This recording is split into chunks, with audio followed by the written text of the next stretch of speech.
चर्चा में ईरान बहुत ज़्यादा है। तो आपके दिमाग में शायद मेरे को दिमाग में तो आया थोड़ा-सा कई बार आता है ऑल्दो एक वीडियो में उस जो क्यूरियोसिटी को पूरा कर पाना संभव नहीं है। तो बट मैंने कोशिश किया है कि जो ये आपका बेल्ट है अरब के देशों वाला ईरान हो गया, इराक हो गया, यूएई हो गया, दुनिया भर की ये जो लेबनान और ये वाले जो बेल्ट है इसमें यहाँ पे काफ़ी कन्फ्यूजन है इसके बारे में, हम पढ़ते भी बहुत कम है। तो इस वीडियो में मैंने काफ़ी पॉइंट्स को कवर करने की कोशिश की है। कोशिश करेंगे और भी आगे डिफरेंट सब्जेक्ट्स पे वीडियोस बनाएंगे इन्हीं इस एरिया के अंदर ही और डिफरेंट कंट्रीज़ के अंदर और डेप्थ में घुसेंगे। बट अभी फ़िलहाल मैंने मोटा मोटा एक हॉरिजॉन्टल कवरेज किया है। ज़्यादा डेप्थ में नहीं गया हूँ बट डेप्थ एक कंसिडरेबल डेप्थ में गया हूँ जो एक नॉर्मल स्टूडेंट को पता होना चाहिए। उसके बाद डिपेंडिंग ऑन आपकी जो आपका इंटरेस्ट है जिस भी कंट्री देश जिस भी टॉपिक के बारे में आप जानना चाहते हैं तो ज़्यादा डीप डाइव कर सकते हैं। तो फिलहाल इस वीडियो में हम ये जो बेल्ट है इसके बारे में एक कॉम्प्रिहेंसिव और हॉरिजॉन्टल कवरेज करेंगे जिसमें एक कंसिडरेबल अमाउंट ऑफ डेप्थ भी कवर की गई। तो थोड़ा सा पेशेंस के साथ इस वीडियो को देखिएगा, काफ़ी कुछ चीज़ें इसमें मैंने कवर करने की कोशिश की है। Will start with overview of Iran history from ancient to modern times. सबसे पहले ईरान के बारे में जान लेते हैं थोड़ा। Iran formally known as Persia, एक minute, formally known as Persia is one of the oldest continuous civilisations. सबसे पुरानी में से एक, ओल्डेस्ट सिविलाइजेशन में से एक है जो अभी भी सर्वाइव कर रही है in the world with a history stretching back thousands of years. ठीक है, ये आपका ईरान का मैप मैंने थोड़ा सा, ताकि आपको समझ में आएगी किस एरिया के बारे में बात कर रहे हैं। आप देख सकते हैं यहाँ रेफरेंस रख सकते हैं पाकिस्तान को। पाकिस्तान के इधर आपको पता है यहाँ पे लगभग ये अपना इंडिया आ गया इधर से। ठीक है, तो ये पाकिस्तान अफगानिस्तान, ये दो चीज़ें तो हमें पता ही होती हैं ज़्यादातर हर इंडियन को, ज़्यादातर लोगों को। और उसके जस्ट टच होता हुआ ईरान। ठीक है, ईरान की बाउंड्रीज देख लीजिए आप, अफगानिस्तान के साथ, तुर्कमेनिस्तान के साथ, कैस्पियन सी है नॉर्थ में, गल्फ ऑफ ओमान, ये ओमान हो गया। इसके साथ अभी इंडिया ने एक्सरसाइज भी की थी, अभी आपने अगर हाल ही में आपने न्यूज़ देखी हो तो। फिर यूएई हो गया, इसका नाम तो बहुत ज़्यादा चर्चा में सुनते ही रहते हैं। कतार हो गया, कतार एयरवेज़ के नाम से जो आपने सुना हो, काफ़ी एड्स आते रहते हैं लग्जरी, आप देखते होंगे, काफ़ी अच्छी वीडियोस बनाते हैं वो। बहरीन, ठीक है। फिर सऊदी अरेबिया, जिसके बारे में बहुत ज़्यादा चर्चा में आता है सऊदी अरेबिया आजकल, काफ़ी ज़्यादा ट्विटर पे भी मशहूर है, आईटी सेल और बाकी चीज़ों में भी आप देखेंगे। आप अगर कॉन्शियसली सोशल मीडिया को अगर आप देखते हैं तो सऊदी अरेबिया का नाम काफ़ी आता है। फिर इराक, इराक आजकल न्यूज़ में ज़्यादा नहीं है बट ये इराक हो गया। अज़रबैजान, ठीक है, टर्की, अज़रबैजान भी आपने बीच में देखा हो, जो ड्रोन्स से रिलेटेड घटना हुई थी उसमें अज़रबैजान का काफ़ी जिक्र आता है। तो ये मोटा मोटा आपका ईरान का मैप हो गया। ठीक है, ज़्यादा ब्रॉड जो ओवरव्यू आपने देखना है, ईगल आई ओवरव्यू, तो ये आपका ईरान हो गया। ठीक है, ये आपकी जो अरेबिया वाली बेल्ट होती है, अरेबिया की बेल्ट, ये अपना भारत देश। उसके बाद ये अपना साउथ ईस्ट एशिया जो हमारा लुक ईस्ट पॉलिसी है, इसमें काफ़ी सारी कंट्रीज़ आ गई, वियतनाम इंक्लूडिंग। फिर आपका पाकिस्तान हो गया, ये अफ़गानिस्तान हो गया। ठीक है, तो इसको अभी हमने ऊपर भी देखा। ठीक है, पाकिस्तान, अफ़गानिस्तान, तुर्कमेनिस्तान। ठीक है, पाकिस्तान, अफ़गानिस्तान, तुर्कमेनिस्तान। और यहाँ पे हमने ये देखा ओमान, यूएई, ठीक है, कतार, सऊदी अरेबिया वाली बेल्ट। इसको हम सारी कंट्रीज़ को अलग अलग तरीके से भी, डिफरेंटली भी, सारी कंट्रीज़ के ऊपर मैंने टच किया है। ठीक है, थोड़ा सा और ये जो गूगल मैप लिया है उसमें ये आपका अफ़गानिस्तान, पाकिस्तान, ईरान, ठीक है, Turkmenistan, Uzbekistan, Tajikistan, Kazakhstan, Georgia, Azerbaijan, Turkey, Syria, Turkey का हाल ही में 100 साल वाला आपने न्यूज़ पढ़ी होगी। ठीक है, जॉर्डन, ठीक है, कायरो काफ़ी मशहूर, इजिप्ट, सूडान, लीबिया, ठीक है, इथोपिया, सोमालिया, ये काफ़ी चर्चा में रहता है ये वाला area, Somalia, Gulf of Aden, Arabian Sea, Yemen, उसके बाद सऊदी अरेबिया, जॉर्डन, इराक। ठीक है, और थोड़ा सा जूम इन, ये बाउंड्रीज़ आप देख लीजिए, यमन, यमन की बाउंड्रीज़। ठीक है, यहाँ से ये हो गया आपका यमन। उसके बाद आपका ओमान, ओमान हो गया। ठीक है, ये आपका यूएई हो गया। बहरीन, यहाँ पर छोटा सा एक आइलैंड सा है। ठीक है, ये आपका मोटा सऊदी अरेबिया हो गया। Jordan, Israel, Lebanon, Syria, Cyprus, Turkey, Iraq, Iran, Armenia, Azerbaijan. ठीक है, अभी इससे हम क्या समझेंगे, will help us understand key aspects of Iran's ancient, medieval and modern history as well as its contemporary political system. चलो एक्सप्लोर करते हैं।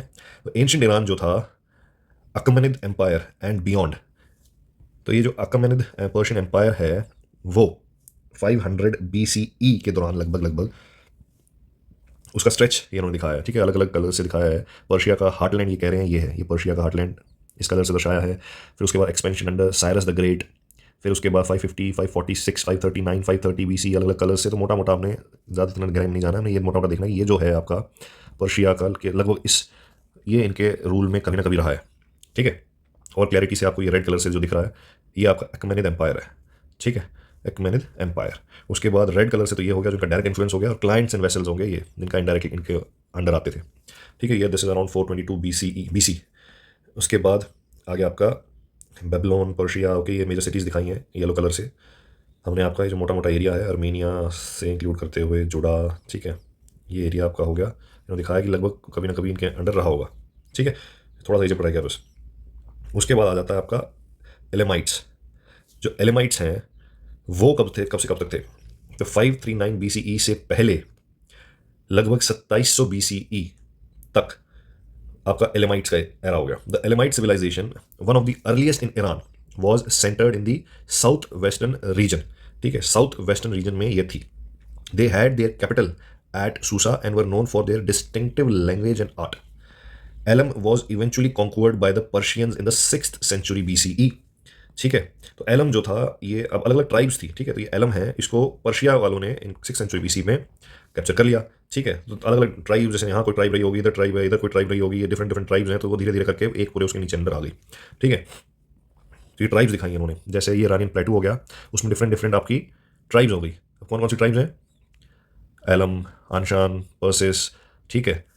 और ये आपके सिटीज़ के नाम हो गए सूसा, जैनबिल, सियाल्क, टेपे सियाल्क, ठीक है, जरोफ्ट। ये एक मेसोपोटामिया सिविलाइजेशन थी, सुमेर। तो ये छोटी छोटी सिविलाइजेशन आपस में मिल जाती है धीरे धीरे आके कुछ टाइम के बाद। एलाम, जिनके बाद इसके बारे में हम बात कर रहे थे, एलाम, पर्शियंस, पार्थियंस, मेडेज, बेबीलोनिया, एसीरिया, सुमेर, ठीक है। ये रिवर बहुत इंपॉर्टेंट, टाइग्रिस और यूफ्रेट्स, ये आगे आएगा, ठीक है, कि ये वाला एरिया कौन सा था और ये वाला एरिया फाइनली किस कंट्री में बना, ये हम आगे डिस्कस करेंगे। पर्शियन गल्फ ये भी इंपॉर्टेंट हिस्सा है, और ये अरब्स, ठीक है। तो ये अकमेनिद एम्पायर जो था 550 से 330 BCE तक, founded by Cyrus the Great. The Achaemenid Empire was the first Persian empire and one of the largest empires in history, covering regions from Egypt to the Indus Valley. तो यहाँ पे right side में अपनी Indus valley आएगी, इस तरफ जाएंगे जब, ठीक है। तो इजिप्ट से लेके यहाँ से, ये जो इजिप्ट वाला हिस्सा इधर लगभग इस इलाके में आएगा, यहाँ से आपका इंडस वैली सिविलाइजेशन तक जो है इनका इन्फ्लुएंस था, ठीक है। Known for its administrative efficiency, tolerance of different cultures and the famous royal road. The empire played a crucial role in shaping early Iranian civilization. Notable rulers include Darius I, Xerxes I. ठीक है। The empire was eventually conquered by Alexander the Great, ठीक है। तो ये empire काफी ज्यादा फला फूला साइरस के अंदर, डेरियस वन और जर्सीज वन काफी इनके इंपॉर्टेंट रूलर्स हैं, और उसके बाद अलेक्जेंडर द ग्रेट के नीचे ये उसने कॉन्क्वर कर लिया।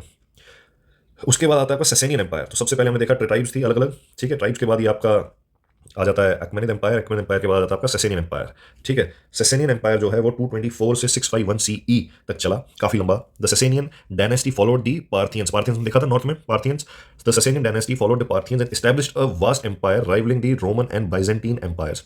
It was a golden age of Persian culture, Persian culture की एक गोल्डन एज के रूप में इसको माना जाता है। जो ज़ोरोस्ट्रियनिज्म है, Zoroastrianism the dominant religion and architectural achievements, ये जो रिलीजन है ये पर्शिया में उस टाइम पे सबसे ज़्यादा, ज़ोरास्ट्रियन बोलते हैं जिसको, ज़ोरास्ट्रियन जो रिलीजन है ये ज़्यादा बढ़ा, जो पारसीज जिससे आते हैं, ठीक है, ये काफ़ी ज़्यादा डोमिनेंट रिलीजन था उस टाइम पे। और उसके बाद जो आर्किटेक्चरल अचीवमेंट्स थी, जो उस टाइम पे जो चीज़ें बनाई इन्होंने, वो काफ़ी ज़्यादा फली फूली, ठीक है। The Sasanid empire was defeated during the Arab Muslim conquest. जो अरब मुस्लिम कॉन्क्वेस्ट था वहाँ पे ये ससेनिड एम्पायर जो था डिफीट हो गया, ठीक है। अरब में आगे जाके प्रॉफिट आएंगे, प्रॉफिट मोहम्मद, और वो धीरे धीरे मुस्लिम इस्लाम का जन्म होगा, और उसके बाद यहाँ पे इस एरिया में कैप्चर करेंगे। तो इस एरिया में जब ये ससेनिड एम्पायर है उसका जो फोकस है, उसका जो कंट्रोल है वो कम हो जाएगा 7th century में, ठीक है। Marking the end of pre Islamic Persia. तो पर्शिया का जो प्री इस्लामिक पीरियड है, जब उससे जैसे अब देखो आप इस्लाम से पहले वो हमेशा से ऐसा ही नहीं है। पहले आपके पास अलग अलग पहले ट्राइब्स थी, ट्राइब्स में इंडिविजुअल अपना अपना मान्यता रही होंगी, फिर उसके बाद आपका पारसी वाला जो धर्म है उनका ज़ोरास्ट्रियनिज्म वो भी बढ़ा, और उसके बाद फिर इस्लाम, उसका डेवलपमेंट ज़्यादा हुआ। इसके बाद ये ससेनिड एम्पायर का मैप है 600 CE के दौरान। तो ये आप देख रहे हैं, ये लगभग इजिप्ट वाले इलाके तक पहुंच गए हैं। ये आपका अरब का इलाका, सऊदी अरेबिया वाला जो इलाका है, जो अलादीन एक अच्छा कार्टून भी आता था, ये आप पूरा देख रहे हैं। ये इधर तक आप लगभग फैल गए हैं, ठीक है। ये पूरा इलाका इन्होंने यहाँ पे अपना भारत, ठीक है। Lands lost to Hephthalites, later Turks, ठीक है। तो ये कुछ और ट्राइब्स होंगे, तो इसमें हम ज़्यादा ट्राइब्स के अंदर नहीं जाएंगे। में मोटा मोटा जो इलाका है वो ये है, और बाकी लेफ्ट राइट जो ट्राइब्स के आपस में अटैक्स होते रहते हैं उनको इन्होंने लूज़ कर दिया, ठीक है। Islamic period and the golden age of Iran. The Islamic conquest. After the fall of Sasanian Empire, Persia was integrated into the rapidly expanding Islamic Caliphate. उसके बाद क्या हुआ, जो इस्लाम का कॉन्क्वेस्ट जो होता है, जब इस्लाम बढ़ता है तब पर्शिया जो है वो इस्लाम के अंडर आ जाता है, इस्लामिक कैलिफेट के अंदर आ जाता है और एक्सपैंड होने लग जाता है। Islam gradually replaced Zoroastrianism as the dominant religion. तो ये जो जोरेस्ट्रियनिज्म है इसको रिप्लेस कर देता है Islam, but Persian culture deeply influence Islamic civilisation. तो इसके बाद अब आ जाता है गोल्डन एज ऑफ इस्लाम, 8 से 13 सेंचुरी। तो हमने क्या क्या देखा, सबसे पहले ट्राइब्स, एलम वगैरह हमने देखा। ट्राइब के बाद हमने क्या देखा, अकमेनिद एम्पायर, ठीक है। अकमेनिद के बाद हमने देखा आपका सैसेनिड, सैसेनिड के अंदर हमने देखा जो जोरेस्ट्रियनिज्म है, ठीक है। उसके बाद आपका आ जाता है इस्लाम, ठीक है। इनके पीरियड्स लगभग पता है 2700 के से लेके लगभग ये 500-600 BC तक, उसके बाद ये लगभग 600-700 CE तक, और फिर अब ये 6-7 सेंचुरी के बाद ये लगभग 8 से 13 सेंचुरी में इस्लाम शुरू हो जाता है ड्यूरिंग द अब्बासिद कैलिफेट। अब इसमें सबसे इंपॉर्टेंट आता है, महत्वपूर्ण जो है वो है अब्बासिद कैलिफेट। जो अब्बासिद कैलिफेट है, particularly from the 9th to 13th centuries, Iran became a centre of learning and culture. अब इस्लाम के अंदर ये काफी ज्यादा डेवलप किया as a learning and culture centre, ठीक है। मिक्स हो गया अभी यहाँ, ठीक है। पर्शिया का कल्चर, जोरेस्ट्रियनिज्म का जो कल्चर है, इस्लाम का जो उनकी जो भी मान्यता उस टाइम पे होगी, ये सब कुछ मिक्स कर जाता है। Contributing to advancements in science, philosophy, medicine and the arts. Key figures include Avicenna, ibn Sina in medicine and philosophy, and al Farabi in political theory, ठीक है। अल फराबी और एविसना, जिसको इब्न सिना भी बोलते थे। ये मैप दिखाने की कोशिश करी है मैंने, जो इनका इन्फ्लुएंस है अब्बासिद कैलिफेट का, ठीक है। ये आप देख रहे हो पूरा जो आपकी अरब वाला बेल्ट है, ये पूरा इनके नीचे हो गया, ठीक है। ये पूरा बेल्ट अब्बासिद कैलिफेट, ठीक है। तो ये हो सकता है डायरेक्ट अंडर कंट्रोल ना हो, जैसे ये डायरेक्ट अंडर कंट्रोल नहीं होगा। अब्बासिद कैलिफेट, बेजेंटिन एम्पायर, तो ये बेजेंटिन एम्पायर वाला इलाका है ये, ठीक है। ये हो गया बेजेंटिन एम्पायर, और ये हो गया आपका कैरोलिंजियन एम्पायर, ठीक है, ये वाला इलाका। तो जो अब्बासिद है वो लगभग इतना, ये इलाका, ये वाला इलाका पूरा ये हो जाता है अब्बासिद के अंदर, ठीक है। उसके बाद आ जाते हैं अब सफाविद डायनेस्टी। इसमें मैंने देखो ये हॉरिजॉन्टल मैंने कवरेज किया है, तो इसमें हर एक चीज़ के अंदर डेप्थ में नहीं गया, क्योंकि हर एक ट्राइब, हर एक एम्पायर के डेप्थ में जाने में उसके लिए एक स्पेशल अलग से वीडियो बनानी होगी, इसलिए मैंने मोटा मोटा छोड़ दिया है। जो मैंने मेजर इशूज़ हैं वो ही कैप्चर किए हैं, ठीक है। तो वो इन डेप्थ कवरेज बाद में करेंगे, जब हम हॉरिजॉन्टल कवरेज कर लेंगे, मोटा मोटा हमें पता चल जाए इस एरिया में क्या चल रहा है, उसके बाद हम इन डेप्थ घुसेंगे हर एक एम्पायर के अंदर और हर एक की जानकारी के अंदर, ठीक है। एक एरिया स्पेसिफिक चीज़ें लेके फिर आगे उसमें कार्रवाई करेंगे। अब आ जाता है सफाविद डायनेस्टी। सफाविद डायनेस्टी जो है आपका 1501 से चली 1736, 1501 से 1736। The Safavid Empire marked the beginning of modern Iranian history. तो सफाविद डायनेस्टी से आपकी मॉडर्न जो इरानियन हिस्ट्री है वो चलती है अंडर शाह इस्माइल वन। तो शाह इस्माइल वन है, उसके under Iran was unified as an independent state के तौर पे यूनिफाई कर दिया गया। एंड शिया इस्लाम, और जो शिया इस्लाम है was declared the state religion. Shia Islam को स्टेट रिलीजन डिक्लेयर कर दिया गया, विच रिमेन्स सो टुडे, और आज भी ये है। This period saw the flourishing of Persian art. इस पीरियड में पर्शियन आर्ट फ्लरिश किया, आर्किटेक्चर फ्लरिश किया, एंड लिटरेचर फ्लरिश किया। Safavid rule also set the religious identity that distinguishes Iran from many of its Sunni neighbours. जो और Sunni neighbours है उससे कैसे ईरान डिस्टिंग्विश किया अपने आप को, वो भी इसी पीरियड में सेट हुआ। मॉडर्न हिस्ट्री देख लेते हैं। The rise of nationalism and the Pahlavi dynasty. Pahlavi dynasty, तो सबसे पहले आ जाता है आपका कजार डायनेस्टी। जो कजार डायनेस्टी है वो है आपका 1789 टू 1925, ठीक है। 1789 से 1925। तो Qajars ruled Iran in the 19th and 20th centuries. However, the dynasty weakened due to European imperialism, particularly British and Russia interference. British और रशिया के इंटरफेरेंस के कारण वीक हो गई, leading to significant territorial losses, और काफ़ी ज़्यादा territorial losses हुए। The constitutional revolution of 1905 and 9 से लेकर 1911, तो लगभग 6 साल का कुछ कॉन्स्टिट्यूशनल रिवॉल्यूशन हुआ। उसने क्या इस्टेब्लिश किया, उसने एक पार्लियामेंट इस्टेब्लिश कर दिया ईरान के अंदर। दो, the monarchy retained significant powers, but monarchy ने सिग्निफिकेंट पावर्स अपने पास रखी थी। तो ये जो है आपकी टेरिटरीज जो मैंने बात करी अभी वो उन्होंने दिखाई है, ठीक है। तो ईरान का मोटा मोटा इलाका आपने देख लिया। एक तरफ से देखते हैं जैसे loss to Russia by the treaty of Gulistan 1813, 1813 में रशिया को उन्होंने ये टेरिटरी लूज कर दी। उसके बाद lost to Russia by the treaty of 1881। कई सारी ट्रीटीज हैं, उसमें जाने की जरूरत नहीं है हमें, कुल मिला के मोटे मोटे इलाके देख लें अपनी जानकारी के लिए। Lost to Russia by the treaty of 1893, 1813, 1881, 1893, ठीक है। Lost to Britain by the treaty of Paris 1857, तो 1857 तो हमें याद रहेगा, ये वाला इलाका हो गया, ठीक है।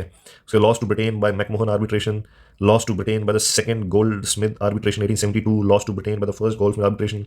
Territories exchange with Pakistan, gain from Oman 1868, 1872, 1880, ठीक है। Gain from Britain, lost per UN plebiscite 1971, ये वाला इलाका।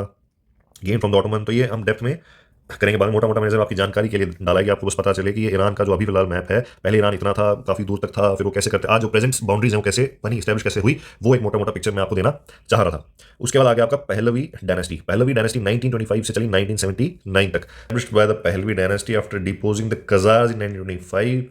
1925 में कजार्स को डिपोज कर दिया गया, मतलब हटा दिया गया। ही एम टू मॉडर्नाइज ईरान, उसका एम था ईरान को मॉडर्नाइज करना। मॉडर्नाइज कैसे करेगा?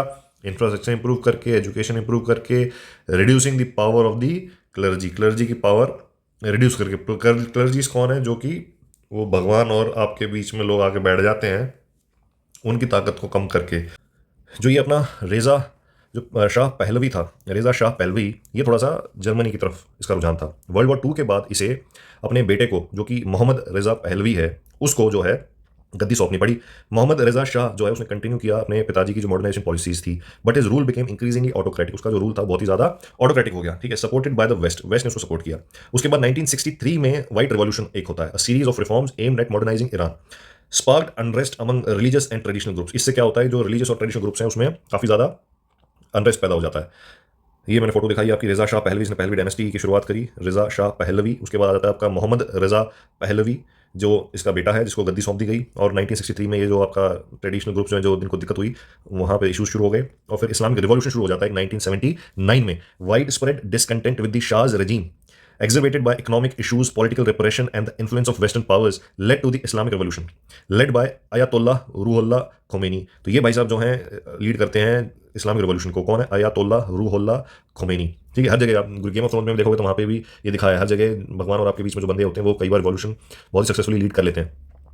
The Shah was overthrown and Islamic Republic was establish. इसके बाद जो है शाह को हटा दिया गया, इस्लामिक रिपब्लिक एस्टैब्लिश हो गया। This marked a significant shift as Iran transition from the monarchy से थियोक्रेसी में चला गया, with Shia Islam at the centre of governance. Governance में कौन आ गया? शिया इस्लाम। तो मोनार्की से एक जगह से गिरा और दूसरी जगह पे आके फंस गया, मोनार्की से थियोक्रेसी पे आके फंस गया। बात लगभग सेम ही है, मोनार्की थियोक्रेसी के बीच कुछ खास अंतर है नहीं। मोनार्की जो है वो फिर भी अगर बंदा दिमाग इसका इस्तेमाल करके चल सकती है, थियोक्रेसी में बहुत गड़बड़ हो जाती है। Monarchy is a form of government where ultimate authority is enshrined with one person, the monarch, ठीक है। Male monarchs are often called as kings. Theocracy में क्या होता है? System of government in which priest rule in the name of God और God. अब God के से तो आप कई पंगा ले लोगे, गॉड ने जो बोल दिया वो बोल दिया। मोनार्क से तो फिर भी पंगा ले सकते हो कि भाई नहीं, आपकी बात आप जो है बादशाह कह लो या राजा कह लो कि भाई आप गलत कह रहे हो, राजा को समझ में आ गई बात तो मान भी लेगा, बट यहाँ कैसे पंगा लोगे? तो कह देगा भगवान ने बोला है, अब बोल के दिखाओ क्या करोगे, वो लटका देगा आपको। Okay, post revolutionary Iran and political structure. Islamic Republic since 1979, the new theocratic system established a supreme leader. इन्होंने एक सुप्रीम लीडर का कॉन्सेप्ट दे दिया। The highest authority in the country who hold significant political and religious power. इसके बाद political religious power थी। The current supreme leader Ali Khamenei has held the position since 1989। जो अभी का जो सुप्रीम लीडर है जिसका नाम है अली खमेनी, वो 1989 से बैठा हुआ है उस पोजीशन पे। The constitution also created a hybrid political system with elected institution. इन्होंने बोला कि नहीं, एक पॉलिटिकल सिस्टम भी बनेगा like the president and the parliament. Parliament भी है, प्रेसिडेंट भी इनके पास, बट सबसे ऊपर सुप्रीम लीडर बैठा रखा है, देखने के लिए भी कार्रवाई ठीक कर रहे हैं कि नहीं कर रहे हैं। And unelected elected ones like the guardian council and the supreme leader. तो एक तरफ तो सुप्रीम लीडर है, गार्डियन काउंसिल है, अनइलेक्टेड वाले हैं, और एक तरफ इलेक्टेड वाले हैं, ठीक है। तो ये आपका जो जिस बंदे का नाम मैंने अभी बताया अली खमेनी, ठीक है, अली खमेनी हो गया। गार्डियन काउंसिल क्या है? This body plays a crucial role in Iran political system, compose of 12 members. इसमें 12 बंदे हैं, 6 appointed by the supreme leader and 6 jurists nominated by the judiciary. 6 तो जो है आपका सुप्रीम लीडर वो करेगा अपॉइंट, और उसके बाद आपका 6 जो है बचे हुए जुडिशरी जो है वो करेगी, and approved by parliament. 6 jurists nominated by the judiciary and approved by parliament. The Guardian Council vets candidates for political office, ensuring they align with Islamic principles. अब आगे मैं बात को घूम फिर के Islamic principles. It also has veto power over parliamentary decision. Parliamentary decision के ऊपर वीटो, आपने बोल दिया पार्लियामेंट ने ऐसा होना चाहिए, ये बोल देगा नहीं भाई एज पर फलाना तगड़ा यही होगा, ये तो हमारे उसके खिलाफ है। President, the president is Iran second highest ranking official. President जो सेकंड हाईएस्ट रैंकिंग ऑफिशियल है and is elected every 4 years। हर 4 साल में इलेक्ट होता है। However the president's power are limited. President की पावर लिमिटेड है, as the supreme leader has final say over key matters, क्योंकि सुप्रीम लीडर की जो फाइनल से है like defence and foreign policy. तो ये फिलहाल अभी भाई साहब हैं मसूद पेजेश्कियान, ठीक है, मसूद पेजेश्कियान इनका नाम है। Recent history, political changes and the current president. Okay, Iran Iraq war. Recent history क्या है इनकी? ईरान इराक वॉर है 1980 से 1988, 8 साल चली। शॉर्टली आफ्टर द रिवॉल्यूशन, इस रिवॉल्यूशन के बाद Iran was embroiled in a devastating war with Iraq. The conflict initiated by Iraq's leader. Iraq का लीडर था उस टाइम पे सद्दाम हुसैन, उसने जो है ये शुरू किया। उसको लगा कि भाई यहाँ पे तो इस्लामिक रिवॉल्यूशन चल रहा है, वो ऑलरेडी अपने आपस में ब्लड भिड़ रहे हैं, तो अभी सही टाइम है इस पर आक्रमण कर दो। Resulted in massive casualties and economic damage for both countries. It also reinforced the power of the Iranian clergy, particularly अयातोल्लाह Khamenei. जो है अब इसके पास और ज़्यादा पावर आ गई कि भाई ठीक है तो खुदा का बंदा हो गया, इन लड़ाई भी लड़ ली। रिफॉर्मिस्ट वर्सेस कंजर्वेटिव डायनामिक्स 1997 से और अभी तक चल रहा है reformist versus conservative dynamics. Iran's politics have seen a tug of war between reformist and conservatives. Reformist like Mohammad Khatami president थे ये 1997 से 2005 तक. Advocate for more personal freedom, ये इसने एडवोकेट किया कि भाई और पर्सनल फ्रीडम होनी चाहिए, बेटर रिलेशन होने चाहिए हमारे वेस्ट के साथ. कंजर्वेटिव लाइक महमूद अहमद दिनजाद जो है 2005 से 2013 तक इन्होंने ये प्रेसिडेंट थे. उसके बाद आ जाता है आपका इब्राहिम रईसी 2021 से 2024 पे रहे. इसने एम्फेसाइज किया stricter adherence to Islamic principles and resist western influence, और वेस्टर्न इन्फ्लुएंस को इसने रेजिस्ट किया. तो कौन कौन हो गए आपके पास जो थोड़ा सा कंजर्वेटिव थे? वो तो हो गए आपके इब्राहिम रईसी और महमूद अहमद नजाद, ठीक है. और दूसरा आपका हो गया आपका महमद खतामी. ये थोड़ा सा चाहते थे कि भी ठीक है थोड़ा पर्सनल फ्रीडम होनी चाहिए और वेस्ट की तरफ थोड़ा झुकाव होना चाहिए, ठीक है. अब आ जाते हैं मसूद पेजेश्कियान में, जो कि आज प्रेसिडेंट है. ये एक रिफॉर्मिस्ट माने जाते हैं, served as former health minister and parliamentarian. अब इसके बाद आ जाते हैं इराक की history. Iraq history and its correlation with Iran. अभी आपने देखा ऊपर इराक का कई बार जिक्र आया, तो आपके दिमाग में आना चाहिए कि भाई अब इराक का क्या हिस्ट्री है, भाई इराक का ईरान के साथ क्या लफड़ा है, क्यों झगड़े हो रहे हैं. तो ये मेरे दिमाग में भी आया, इसलिए मैंने इराक के ऊपर ये चीज़ें ऐड करी हैं. और भी चीज़ें जैसे हम आगे बढ़ते चले जाएंगे हम इस पूरे एरिया के बारे में जानकारी हासिल करेंगे. Iraq's history and its correlation with Iran, the rise, fall, and border disputes. The relationship with Iraq and Iran is deeply rooted in ancient history, shaped by their proximity and interwoven cultural and political histories. क्योंकि neighbour में तो हमेशा झगड़े रहते ही रहते हैं. The struggle for control over Iraq's territory, particularly the region between the Tigris and Euphrates river, ये मैंने आपको बताया था, Tigris and Euphrates river, ये याद रखना, important river है, has influenced their shared history from the rise of Mesopotamian and Persian civilization through the Ottoman and Safavid empire and into the modern conflicts. तो कहाँ से चल रही लड़ाई? मेसोपोटामियन टाइम से चल रही है, पर्शियन सिविलाइजेशन से लेके ऑटोमन में आते आते सफाविद तक आते आते अभी तक चल रहा है. Below is a detailed examination of the historical evolution with particular emphasis on how Iran lost its boundary to Iraq. ठीक है, ईरान ने अपनी बाउंड्री कैसे इराक को दी. तो ये आपका आ गया इराक का हिसाब किताब. ये नाइल नदी ये दोबारा इजिप्ट में पहुंच गए, ठीक है. ये यहाँ पे तो हर किसी ने मतलब जो भी सिविलाइजेशन आती है बढ़त करेगी इस इलाके में, तो ये इस इलाके में तो जाएगी जाएगी. तो ये जो इलाका है ये आ जाता है आपका जो मेसोपोटामिया वाला जो कल्चर है वो जनरल इलाका ये है आपका, ठीक है. Ancient and early conflicts, the cradle of civilisation. तो क्रेडल ऑफ सिविलाइजेशन क्या है? The region now known as Iraq, historically called Mesopotamia. पहले क्या बोला जाता था इसको? मेसोपोटामिया. ईरान हिस्टोरिकली क्या था? पर्शिया. इराक हिस्टोरिकली क्या है? Mesopotamia. Was home to the earliest known civilisations including the Sumerians. जो अर्लीस्ट नोन सिविलाइजेशन थी वो यहाँ पे रहती थी. जो कौन कौन है उसमें? सुमेरियन है, अकादिन्स हैं, बेबीलोनियंस हैं, एसीरियंस हैं. These empires developed some of the world's first urban centers and innovations like writing and law codes. Writing develop हुई है और लॉ के कोड्स यहाँ पे डेवलप हुए हैं. Across the border in modern day Iran the Elamite civilization flourished alongside Mesopotamia. एक Elamite civilisation थी जो कि फ्लरिश कर रही थी alongside Mesopotamia. And later the Achaemenid empire जो कि 550 से 330 BC में था, founded by Cyrus the great. Conquered much of Mesopotamia making it part of the Persian empire. अब इसने क्या किया? अकेमेनिड एम्पायर ने काफी मेसोपोटामिया का जो इलाका है वो कैप्चर कर लिया, जो पार्ट इसको अपना इलाका बना लिया पर्शियन एम्पायर का. Iranian influence over Iraq continued through the Sasanian empire. Sasanian empire तक ये चला, मतलब लगभग 7th सेंचुरी तक जो है ये ईरान का जो इन्फ्लुएंस है वो किसके ऊपर रहता है? इराक के ऊपर. Which also ruled much of Iraq, जिसने इराक को भी काफ़ी जो इराक का जो इलाका है उस पर जो लगभग इराक का इलाका है उसके ऊपर इन्होंने अपना कब्जा रखा है. Iraq was culturally significant to Persia and many cities including Ctesiphon served as imperial capitals. Iraq and Iran were deeply interconnected both politically and culturally during this period. Politically और culturally काफ़ी ज़्यादा एक दूसरे से connected थे, ठीक है. तो ये आपकी जो सिटी है सिटी साइफन इराक के अंदर, ये पर्शिया का जो रूल है उसमें एक अहम हिस्सा है इसका. तो इसमें बताने की कोशिश कर रहा है कि भाई इराक का जो मोटा मोटा इलाका है वो ईरान के कब्जे में काफ़ी टाइम से रहा है. मतलब इन्हें शुरुआत करी एक्मेनिड एम्पायर से, एक्मेनिड से उसके बाद ससेनिड एम्पायर, और लगभग 7th सेंचुरी तक, मतलब ये शुरुआत हो जाती है आपकी 5th से BC से लेकर 7th सेंचुरी CE तक आपका इराक का जो इराक के ऊपर ईरान का इन्फ्लुएंस है. ये आपका ससेनिड एम्पायर हो गया, ये देख रहे हो आप. ये लगभग इलाका जो है आपका इनके नीचे है, ससेनिड एम्पायर नीचे. और ये आपकी रिवर्स हैं जिससे इनको रेफरेंस ले सकते हो इराक का. इराक कहाँ पे है उसके बारे में पता लगाने के लिए, ठीक है. तो इस रिवर के आसपास इराक है, ठीक है. और ये हमारी वो सिटी हो गई सीटे siphon. The Islamist conquest separation begins with the Islamic conquest in the 7th century. 7th century में जब इस्लामिक कॉन्क्वेस्ट हुआ, both Iraq and Iran came under the rule of Rashidun Caliphate. तो एक रशीदुन कैलिफेट था, उसके नीचे आ गया ये इराक और Iran. And the later Umayyad and Abbasid caliphate. उसके बाद आ जाता है उमायद एंड अब्बासिद कैलिफेट के अंदर. अब यहाँ से सेपरेशन होना शुरू होता है. Iraq with Baghdad as the Abbasid capital, जो इराक है with Baghdad as the Abbasid capital, Abbasid का कैपिटल है वो बगदाद है, became a vital part of Islamic world. Iraq जो एक वाइटल पार्ट बन गया इस्लामिक वर्ल्ड का। While Iran develop its own unique Islamic identity particularly after the rise of the Shia branch, Iran ने अपनी यूनिक आइडेंटिटी बनाई शिया branch के बाद, जब शिया ब्रांच के राइज होने के बाद, which is influenced it's politics ever since.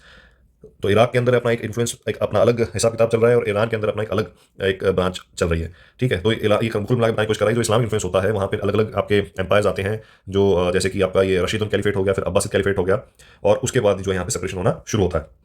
The Ottoman and Safavid rivalry, the formal division. अभी फॉर्मल डिवीजन कब कैसे हो रहा है? By late 16th century Iraq became a crucial battle ground between the Ottoman empire which was Sunni sect है यहाँ पे, vied for control against the Shia dominated Safavid. अब एक तरफ सफाविद हो गया जो शिया डोमिनेटेड है, और एक तरफ हो गया ऑटोमन एम्पायर जो कि सुन्नी डोमिनेटेड है। अब यहाँ पे आपस में जो है झगड़े शुरू हो रहे हैं। 1534 में the Ottomans under Suleiman the magnificent, जो ऑटोमन है under Suleiman the magnificent captured Baghdad and gained control of Iraq. जो सुलेमान है वो इराक के ऊपर कंट्रोल गेन कर लेता है, solidifying their dominance in the region. फिर क्या होता है 1639 में treaty of Zuhab, after more than a century of conflict the treaty of Zuhab was signed, effectively setting the boundary between the Ottoman empire जो कि इराक के अंदर चला जाता है एंड पर्शिया जो कि ईरान बन जाता है लेटर ऑन। ठीक है, 1639 में ट्रीटी साइन होती है, द ट्रीटी ऑफ जुहाब, जिससे कि ऑटोमन एम्पायर जो इराक वाला हिस्सा हो जाता है और पर्शिया जो ईरान वाला हिस्सा हो जाता है, उसके बीच में बाउंड्री सेट हो जाती हैं। This marked a significant loss of territory of Iran. अब ईरान को काफी टेरिटरी यूज करनी पड़ती है, as it ceded Iraq including Baghdad to Ottomans. ये क्या करते हैं ऑटोमन्स को, इन्होंने अपना एरिया दे देते हैं, cementing the separation between the two reasons. इससे जो है दोनों रीजन के बीच में जो है आपका सेपरेशन सीमेंट हो जाता है। The treaty of Zuheb, the treaty of Zuhab, not Zuheb, ठीक है, treaty of Zuhab became a key turning point in Iran's territorial claims of Iraq, establishing the Zagros Mountains as a rough boundary between the two empires। तो ये जो Zagros Mountain है ये एक rough boundary के तौर पे आ जाता है दोनों एम्पायर्स के बीच में। This territorial loss was pivotal in shaping future disputes as it is formalized Ottoman control over Mesopotamia. अब इससे क्या होता है, इस ट्रीटी से ऑटोमन एम्पायर का एक फॉर्मल तरीके से मेसोपोटामिया के ऊपर, जो मेसोपोटामिया वाला इलाका है, जो एरिया उसके ऊपर कब्जा हो जाता है। लीविंग पर्शिया जो कि ईरान है with no access to the region, इसका एक्सेस खत्म हो जाता है, that once was under its rule during the Sasanian period, modern Iraq and British control. Following the collapse of Ottoman empire collapse हो गया ब्रिटेन के कारण। At World War one Iraq became a British mandate under the League of Nation. अब World war 1 के बाद League of Nation British मतलब Britain को जो इनका वो दे देता है कार्रवाई की, तुम संभालो इसको, इसका ध्यान रखो, ठीक है, बाद में इसको ढंग से करके छोड़ो। Further distancing it from Iran, अब ये जो है ईरान से और डिस्टेंस हो जाता है। The modern boundaries of Iraq were shaped by this period of European intervention. अब यहाँ पे जो ये अपना ब्रिटेन जो है ले लेती है अपना लीग ऑफ नेशन के तहत जो मैंडेट है, अब यहाँ से और सीमेंट होता है कि इराक की बाउंड्री क्या होगी, ईरान की बाउंड्री क्या होगी। And in 1932 Iraq gain independence, और इराक को जो इंडिपेंडेंस दिलवा देते हैं, ये बाउंड्री सेट हो जाती है as a kingdom under British influence. अभी अंडर ब्रिटिश इन्फ्लुएंस के अंदर इंडिपेंडेंस ले लेता है। Throughout this period Iran, then Persia under the Khazars and later the Pahlavis pushed to reclaim influence over certain areas, particularly in the south near Shat al-Arab waterway, a critical strategic and economic region। Shat al-Arab waterway है, उसके आसपास के at least territories पे अपना influence बार बार करने की कोशिश करते हैं कि ये एरिया हमें मिलना चाहिए। एंड इकोनॉमिक एक स्ट्रेटेजिक इकोनॉमिक रीजन है, where the Tigris and Euphrate rivers meet and flow into the Persian Gulf, जहाँ पे टाइग्रिस और यूफ्रेट रिवर आपस में मिलती हैं और ये पर्शियन गल्फ में जाके मिल जाती हैं। तो ये आ गई आपकी टाइग्रिस और ये हो गया आपका यूफ्रेट, ठीक है, अल हमार मार्शेज, अल हवी से मार्शेज, और ये यहाँ पे जाके अपना इधर से आती हैं और ये इधर ही अरेबियन गल्फ में मिल जाती हैं। तो ये है आपका शत अल अरब, और ये है आपका कुवैत शत अल अरब, ठीक है, Iraq Iran, Tigris Euphrates junction point, और ये आपका शत अल अरब, और यहाँ पे आ गया। तो सदर्न रीजन में ईरान अपना कोशिश करता है कि मेरा एरिया में मेरा कंट्रोल आ जाए, कोशिश मतलब मेरे से ना जाए, पहले ये इलाका पूरा इनके नीचे था, अब नहीं है, तो ये यहाँ पे धीरे धीरे जो है इनकी बाउंड्रीज तय होती है। The Shatt al Arab dispute, अभी शत अल अरब डिस्प्यूट क्या है? This is a long standing flash point. The Shatt al Arab waterway became a major point of contention between Iran and Iraq in the 20th century. This region, which is the confluence of two of the most important rivers in the Middle East, serves as a vital channel for oil exports and trade। ये सारी बात घूम फिर के आ जाती है पैसे पे, तो ये एक वाइटल चैनल है जो कि ऑयल एक्सपोर्ट और ट्रेड का काम करता था यहाँ पे। इन 1937 में क्या हो रहा है, Iran and Iraq signed a treaty under British mediation. Iran और इराक ने ट्रीटी साइन करी, मीडिएट किया किसने, ब्रिटिशर्स ने, that granted Iraq control over most of the waterway. Iraq को जो है कंट्रोल दे दिया सारा ज्यादातर वाटरवे के ऊपर, with Iran receiving limited access, Iran को जो है बहुत लिमिटेड एक्सेस मिला। उसके बाद क्या हुआ, 1969 में ईरान अंडर शाह मोहम्मद रेजा पहलवी रिजेक्टेड दिस एग्रीमेंट। अब जो शाह मोहम्मद रेजा पहलवी है, इसने भाई एग्रीमेंट रिजेक्ट कर दिया 1969 में, and sought greater control over the Shatt al Arab leading to renew tension. अब इन टेंशन दोबारा से बढ़ गई। उसके बाद हो जाता है आपका एक अल्जियर्स एग्रीमेंट 1975 में। क्या आता है 1975 में अल्जियर्स एग्रीमेंट? ये क्या है, अ टेम्परेरी सॉल्यूशन है, was reached through the Algiers agreement brokered by Algeria. Algeria ने मतलब इसके बीच में हेल्प किया, इसको टर्म्स को आगे बढ़ाने में, in which Iraq agreed to share control of Shatt al Arab. Iraq ने मान लिया कि भी ठीक है हम शेयर कर देंगे, in exchange for Iran ceasing its support for Kurdish rebels. इसने बदले में क्या मांगा ईरान से कि भाई आप जो कुर्दिश रिबल्स हैं उनको सपोर्ट करना छोड़ दो। इन नदन इराक में कुर्दिश रिबल्स थे। This agreement temporarily resolve the border issues but सोड सीड्स फॉर फ्यूचर कॉन्फ्लिक्ट। मगर इसने क्या कर दिया, इसने आगे की जो लड़ाई है उसके बीज बो दिए। कुछ टेम्पररी तौर पे तो सोल्यूशन मिला, बट आगे की लड़ाई के बीच इसमें बो दिए गए। अभी कुर्दिश मेजोरिटी एरिया जो ये टर्की वाला इलाका है, कुर्दिश क्या ट्राइबल्स हैं, ठीक है, ये इस इलाके में यहाँ पे जो है आपका जो नॉर्दर्न इराक है यहाँ पे इनके पंगे रहते हैं, तो इनको शायद ईरान सपोर्ट करता होगा, ठीक है। ईरान इराक वॉर, अब ईरान इराक वॉर पे आ जाते हैं 1980 से 1980। तो ये जो 1980 से 1988 का ये चैप्टर माना जाता है is one of the bloodiest chapter, the most significant and violent chapter in Iran Iraq relation came with Iran Iraq war which erupted in 1980 after Iraq's president कौन था, Saddam Hussein abrogated Algiers agreement. उसने इस agreement को बोला कि भाई नहीं, तो पहले भी साहब ने मना किया 69 में, उसके बाद 75 में साइन हुआ, 80 में दोबारा से इसने मना कर दिया और ये लड़ाई हो गई, ठीक है। डेट चेक कर लेते हैं एक बार, 1975, उससे पहले 1969, ठीक है, ये हो गया 69 में उसने पहले मना किया, 75 में साइन किया और 80 में दोबारा भाई ने लड़ाई शुरू हो गई। उसके बाद क्या हुआ, ईरान को इन्होंने इन्वेट कर दिया, seeking to gain full control of the Shatt al Arab and exploit the chaos in Iran following the 1979 Islamic revolution. जो सद्दाम हुसैन है saw an opportunity to weaken Iran and potentially expand Iraq's territory. The conflict dragged on for 8 years, 8 साल तक ये लड़ाई चली, with neither side gaining significant territorial advantage. The war ended in 1988 with a UN brokered ceasefire. UN ने बीच में मध्यस्थता करी है and both nations returned to pre-war boundaries. Despite the massive loss of life and economic devastation, the borders, including the contested Shat al-Arab, remained largely the same. वो border लगभग same ही रहे, 8 साल तक लड़ाई लड़ ली, अपने कितने लोग बर्बादी में बॉर्डर कुछ खास फर्क पड़ा नहीं। पोस्ट सदाम एरा के बाद क्या हुआ, shift in influence after 2003 US invasion of Iraq. 2003 के बाद यूएस ने इन्वेजन कर दिया, ठीक है, वहां पे चली लड़ाई 80 से 88, उसके बाद आपका 2003 में यूएस ने पंगे शुरू कर दिए, अंदर सद्दाम को हटा दिया। ईरान री एमर्ज एज अ की प्लेयर, ईरान दोबारा से की प्लेयर के तौर पे आ गया with the fall of the Baathist regime के फॉल के बाद, इराक शिया मेजॉरिटी, जो इराक की जो शिया मेजॉरिटी थी which had long been suppressed, जो कि काफ़ी सालों से, बहुत लंबे समय से इनको दबा के रखा गया था by the Sunni dominated Baath party, gain political power, अब इनके पास आ गई political power. Iran as a predominant Shia Muslim nation developed significant influence over the new Iraqi government. अब इन्होंने जो अपना एक सिग्निफिकेंट इन्फ्लुएंस डेवलप करना शुरू कर दिया, particularly through it support of the Shia political parties and militia. Despite the territorial loss formalized centuries earlier, Iran's modern influence in Iraq has grown considerably. Today, while the formal borders remain intact, जो formal borders हैं वो intact हैं, Iran exerts soft power through religious, political and military influence, particularly in the post-Saddam era. Okay, अब इसके बाद देख लेते हैं क्या detail historical overview of the transitions in control and influence over what we know today as Saudi Arabia. अब कौन सा इलाका आ जाता है अपना, सऊदी अरेबिया, यूएई, ओमान और जो छोटे मोटे जो कंट्रीज हैं उनका इलाका देख लेते हैं, ठीक है।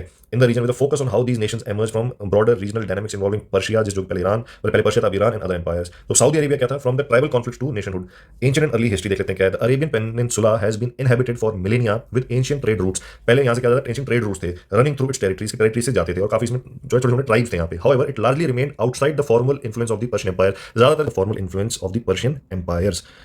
तो ये जो अरेबियन जो पेनिनसुला है ये ज्यादातर पर्शिया के इन्फ्लुएंस में उतना ज्यादा नहीं आया जितना कि मेसोपोटामिया और जो ईस्टवर्ड रीजन्स हैं, जो अपना अफगानिस्तान पाकिस्तान वाला जो अपना इंडिया वाला जो एरिया है वहां पे जितना इसका इन्फ्लुएंस हुआ पर्शिया के एम्पायर का, उतना अरेबियन पेनिनसुला में नहीं हुआ। The regions inhabitants were tribal Arabs. इस रीजन में ज्यादा कौन थे, ट्राइबल अरब्स थे, organise into various independent tribes, छोटे छोटे इंडिपेंडेंट ट्राइब्स थे and small city states. Mecca and Medina rose as important religious and trading centres, ये काफी एक रिलीजन और ट्रेडिंग सेंटर के तौर पे इनका ये बढ़े long before the advent of Islam से पहले। राइज ऑफ इस्लाम देख लेते हैं। अभी तो कुल मिला के इस इलाके में मोटा मोटा ये बताएं करें कि भाई ये अरेबियन पेनिनसुला था, यहाँ पे पर्शिया का इन्फ्लुएंस ज़्यादा था नहीं, यहाँ पे ट्राइबल्स थे, फिर वहाँ पे इस्लाम का जन्म होता है। Rise of Islam unified Arabian peninsula. अब उसका इस्लाम जब राइज करेगा बढ़ेगा तो ये यूनिफाई होगा। In 7th century Islam emerge in the Arabian peninsula under prophet Muhammad within a short span. उसके बाद एक आ जाता है रशीदुल कैलिफेट, ये यूनिफाई करता है most of the Arabian peninsula को including what is now Saudi Arabia, ठीक है, जो कि जिसको आज आप सऊदी अरेबिया के नाम से भी जानते हो। The region remain Islamic but fractured into small emirates. ये रीजन रहा तो इस्लामिक बट छोटे छोटे अलग अलग जगहों पे टुकड़ों में टूट गया। तो एमिरेट्स क्या होता है, एमिरेट रेफर करता है उन टेरिटरीज को या उन रीजन्स को जो कि रूल की जाती हैं बाय एमिर। अब एमिर कौन है, यहाँ पे अमीर भी बोल देते हैं, एमिर भी बोल देते हैं। एमिर एक टाइटल है जो कि दिया जाता है टू अ रूलर और leader in certain Islamic countries and emir is typically a prince, commander और governor. The word emirate denotes a political territory that is under the jurisdiction of an emir. In many cases it is a kingdom और a शेखडॉम, ठीक है। इसके example क्या क्या हो जाएंगे आपके, यूएई हो गया, this is a federation of 7 individual emirates each ruled by its own emir ruler. The 7 emirates are Abu Dhabi, Dubai, Sharjah, Ajman, Umm al Quwain, Fujairah, Ras al Khaimah. Each emirate has its own local government, but they are united under a federal system with a president, the Emir of Abu Dhabi, and a prime minister, the Emir of Dubai. Summary करें तो इसका मतलब है कि emirates are regions ruled by emirs and the word signifies both the political system and the territories they govern. ठीक है, तो अभी वापस आ जाते हैं इस पे। The region remain Islamic but fractured into small emirates after the decline of the Abbasid caliphate, Abbasid caliphate के डिक्लाइन के बाद, and the rise of various regional powers, और रीजनल पावर्स इसमें बढ़ गई। ड्यूरिंग दिस टाइम पर्शिया, जो कि modern Iran था, and the Ottoman empire maintain more influence in region such as Mesopotamia rather than in central Arabia. ठीक है, ये आपका इलाका आपने देख ही लिया है, इस इलाके में सारी लड़ाइयाँ चल रही है, ऑटोमन, पर्शिया, मेसोपोटामिया, सब कुछ। ठीक है, the emergence of Saudi Arabia. The modern history of Saudi Arabia begins with the rise of Muhammad ibn Saud in the mid 18th century. तो सऊदी अरेबिया क्या होता है, ये इसका जो ये एमर्ज करता है, it begins with the rise of Muhammad ibn Saud in the mid 18th century, who allied with the religious reformer Muhammad ibn Abd al-Wahhab. This alliance laid the foundations of the Wahhabi Saudi movement. The Ottoman Empire attempted to control the Arabian Peninsula during the 19th century but faced resistance. Ibn Saud, the founder of modern Saudi Arabia, reasserted Saudi control, leading to the eventful formation of Saudi Arabia in 1932. तो Saudi Arabia बन गया कब? 1932 में, after the collapse of Ottoman power following world war 1। World war 1 में Ottoman empire collapse हो जाता है और यहाँ पे सऊदी अरेबिया बन जाता है। तो यूनाइटेड अरब एमिरेट्स, ये ट्राइब से बन गया यहाँ पे, ठीक है, जो भी हमने ऊपर चर्चा की थी। From tribes to federation, early history, Persian influence. The region that is now UAE was historically part of the Persian Gulf trade networks, and at various points parts of the coast came under Persian influence, especially during the time of the Achaemenid Empire. जो coast का area था वो इनके under फिर भी आया था, ज़्यादातर इलाके नहीं आए। Later under the Sasanian Empire, however, the region was largely composed of Arab tribes who remained semi-independent, controlling trade routes and pearl diving operations. तो ऑयल से पहले यहाँ पे पर्ल डाइविंग ऑपरेशन एक बहुत ही इंपॉर्टेंट सोर्स ऑफ इनकम था इनका। The interior areas were more influenced by tribal politics than by Persian और अदर एक्सटर्नल पावर्स। तो जो यहाँ पे ट्राइब्स जो थी उनका इन्फ्लुएंस ज़्यादा था, पर्शिया इतना इन्फ्लुएंस उनका था नहीं, जो ट्राइबल पॉलिटिक्स थी उसका इन्फ्लुएंस ज़्यादा था। European influence in the crucial states. By the 18th and 19th centuries, European power, particularly the British, became heavily involved in the region. तो ये क्रूशियल स्टेट्स क्या थे? एक कॉन्फेडरेशन था इलाकों का, जो कि जिन्होंने बोला, जो कुछ ट्रीटी साइन हुई थी, जिससे कि जो ब्रिटेन है उसने मोटा मोटा इनको बोला अपना जो कार्रवाई है अपने छत्र छांव के नीचे इसको रखा हुआ था। तो ये जो इलाके थे उनको हम क्रूशियल स्टेट से जाने लगे। So by the 18th and 19th century, European powers, particularly the British, became heavily involved in the region. The coast of the UAE was known as the Pirate Coast due to the frequent maritime conflicts, and the British established protectorate agreements. ठीक है, ये है जो एक agreement इसके तहत मैं आपको बता रहा था, ये जो क्रूशियल स्टेट्स का नाम आया, with the local sheikhs creating what was called as the crucial states. ठीक है, कि हम तुम्हें प्रोटेक्शन देंगे, तो इन्होंने शेख्स के साथ अपनी संधि कर ली। Iran maintained limited influence in the region during this time as Britain dominated maritime trade and politics. Britishers ने जो अपना डोमिनेशन इस इलाके में ज़्यादा ब्रिटेन का ज़्यादा था और ईरान का कम था। Formation of the UAE. The modern UAE was formed in 1971 when the 7 emirates, including Abu Dhabi, Dubai, and Sharjah, united into a single federation after gaining independence from Britain. The discovery of oil radically transformed the region, leading to the UAE's rise as an economic powerhouse. उसके बाद आते हैं Oman के ऊपर। Oman क्या है? Oman has a long maritime history with settlements along its coast dating back to the ancient Dilmun civilization. एक Dilmun civilization थी, वहाँ पे इसकी हिस्ट्री जाती है। During the reign of the Achaemenid Empire 550 से 330 BCE, parts of Oman fell under the Persian influence, especially in terms of trade and naval powers. ठीक है, तो ये आपके ट्राइब्स हैं। पहले तो ट्राइब्स होते थे, एलम हो गया, सुमेर हो गया, मरहाशी, मेलुहा, मगन, दिलमन। ठीक है, वैसे तो ये ओमान इस तरफ है, ये दिलमन इन्होंने इधर दिखाया हुआ है, तो ये रहा दिलमन। ठीक है, The Sasanians 224-651 CE also exerted control over the Oman region for periods, especially due to Oman's strategic position on the Strait of Hormuz. तो ये जो Strait of Hormuz है ये इंपॉर्टेंट था, इसके कारण ये मुझे लगता है जो Sassanians हैं और जो Achaemenid Empire इन्होंने यहाँ पे आके थोड़ा सा कब्जा किया होगा, इस इलाके के ऊपर कंट्रोल करने की कोशिश की। अभी आगे दिखाऊंगा मैं आपको। हाँ, ये है Strait of Hormuz। ठीक है, ये इंपॉर्टेंट है। ओमान, ये रहा आपका ओमान, UAE। ठीक है, ये 7 लोगों ने आपस में मिलकर एक UAE बना लिया। ये सऊदी अरेबिया हो गया, जिनको आज़ादी मिली 1900 लगभग क्या 1932 के आसपास, ये 1971 है शायद UAE। ठीक है, ये आपका हो गया पर्शियन गल्फ, ईरान, इराक, और ये आपका हो गया straight of Hormuz. The rise of Omani independence. By the early Islamic period, Oman became an important regional power under its own rulers. इसके खुद के रूलर्स के अंदर ये बहुत इंपॉर्टेंट एक इलाका बन गया। Particularly the Ibadi sect of Islam, which is distinct from both Sunni and Shia. Sunni शिया से अलग है। This gave Oman a unique religious identity that set it apart from both Iran and the Arab world. Iran और Arab world से इसने अपने आप को अलग एक identity the. In the 17th century, Oman expelled the Portuguese who had briefly controlled coastal parts of Oman. Oman expelled the Portuguese who had briefly controlled coastal parts of Oman. जो coastal areas थे वहाँ पे पुर्तगालियों ने थोड़ा बहुत कब्जा किया हुआ, बस 17वीं सेंचुरी में ओमान ने इनको निकाल दिया। Omani rulers established a powerful maritime empire stretching down the coast of East Africa, जो कि आपका मॉडर्न तंजानिया है और ज़ांज़ीबार का इलाका होगा। तो यहाँ तक इन्होंने अपना जो एम्पायर उसको बढ़ा दिया। British influence and modern Oman. By the 19th century, British influence grew, particularly over Oman's foreign policy, as the British sought to control key maritime routes. However, Oman maintained significant independence compared to other Gulf states. Other Gulf states के comparison में Oman ने फिर भी थोड़ा सा independence अपना ज़्यादा रखा, और इनका जो है क्लोज, इनके ब्रिटिश के साथ इनका जो है ज़्यादा टाइज, ज़्यादा इनका क्लोजनेस ज़्यादा बढ़ी। In the 20th century, under Sultan Qaboos के under Oman modernized and asserted itself as a neutral power in regional politics. Its relationship with Iran and the Gulf Arab states have been largely pragmatic and based on maintaining peace in the region. Other smaller Gulf states कतार, Bahrain, Kuwait and Bahrain. और जो बाकी smaller जो gulf states उनको भी देख लेते हैं एक बार, कौन कौन है। कतार, कतार कहाँ, ये रहा कतार, बहरीन, बहरीन, उसके बाद आ गया आपका कुवैत, और उसके बाद आ जाता है आपका, हो गया बस कतार, बहरीन, कुवैत। ठीक है, कतार, बहरीन, कुवैत, इनको और देख लेते हैं। तो ये आ गया आपका बहरीन। बहरीन क्या हो गया, has a unique history of Persian influence at various points in history, particularly under the Sasanian empire. दोस्तों जो ससेनियन एम्पायर कब से कब था, 224 से 651 CE. Bahrain was under Persian control even in the 18th and 19th centuries. There were claims by Persia over Bahrain. 18वीं 19वीं सदी में भी पर्शिया ने इसके ऊपर अपना क्लेम किया था। Like the UAE, Bahrain came under British protection in the 19th century. जब यूएई के जो कॉन्फेडरेशन थे उनके उनकी तरह बहरीन भी ब्रिटेन के अंडर आ गया अपना, कि भाई ये ब्रिटेन प्रोटेक्शन देगा। And Iran continue to claim Bahrain until 1970। उसके बाद यूएन जो है उसके रेफरेंडम के तहत confirm the independence of Bahrain as an Arab state. उसके बाद आते हैं कतार के ऊपर। ये बहरीन हमने देख लिया, अब आ गया कतार।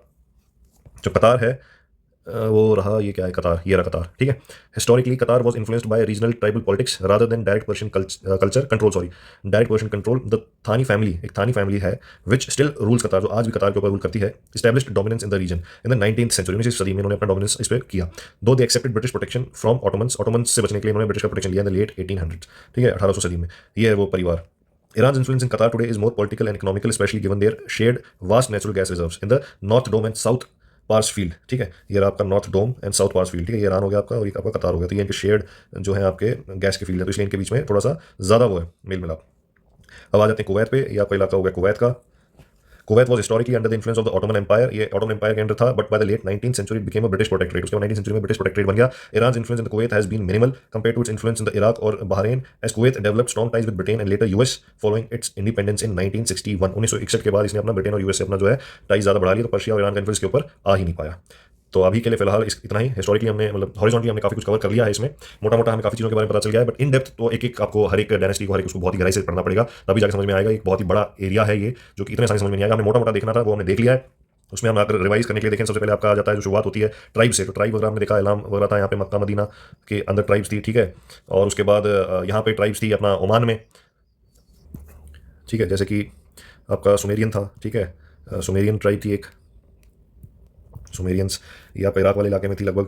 ठीक है, ये one of the earliest known civilisation थी लगभग 2000 BC के आसपास। ठीक है, उसके बाद आपका आ जाता है अकादिंस, ये हमने पढ़ा नहीं बट ये भी थी। ठीक है, अकादिंस। ओके, फिर हमने देखा, हमने इसका मैप भी देखा था, बेबीलोनियंस। बेबीलोनियंस को हम अलग से पढ़ेंगे। ठीक है, हर एक ट्राइब को अलग से पढ़ेंगे। बेबीलोनियन हो गया, फिर एलम मैंने आपको बता ही दिया। और कौन कौन से थे जो हमने देखे अपने मोटे मोटे, जैसे कि आपने देखा होगा वो अपना ये था डिलमन सिविलाइजेशन थी। ठीक है, डिलमन सिविलाइजेशन में देखी थी, जो ओमान के एरिया से लगभग ऊपर जो कोस्ट के आसपास थी। ठीक, कोस्टल एरियाज में थी। ठीक है, और बाकी ट्राइबल थे मक्का मदीना, इनके स्पेसिफिक नाम नहीं दिए थे, बट दुनिया भर की ये बताया नोमैडिक ट्राइब्स थे उस इलाके में। और मोटे मोटे हमने टाइमलाइंस हमने देखी। टाइमलाइंस लगभग हमने देखा कि आपका 2000 के आसपास से लेके 500 के आसपास तक। ठीक है, जो एलम वाला इलाका वो जो उनका रूल जो था, उसके बाद आपका 500 के आसपास BC के आसपास आपका अकमेद एम्पायर वाला इलाका वो टाइम आ जाता है। ठीक है, और उसके बाद आपका ससेनिद वाला आ जाता है, वो आपका लगभग 330-350 BC से लेके आपका लगभग 6-7 सेंचुरी तक ससेनिद वाला आ जाता है। उसके बाद आपका जो मॉडर्न है, जो आपका इराक में जो तख्ता पलट हुआ।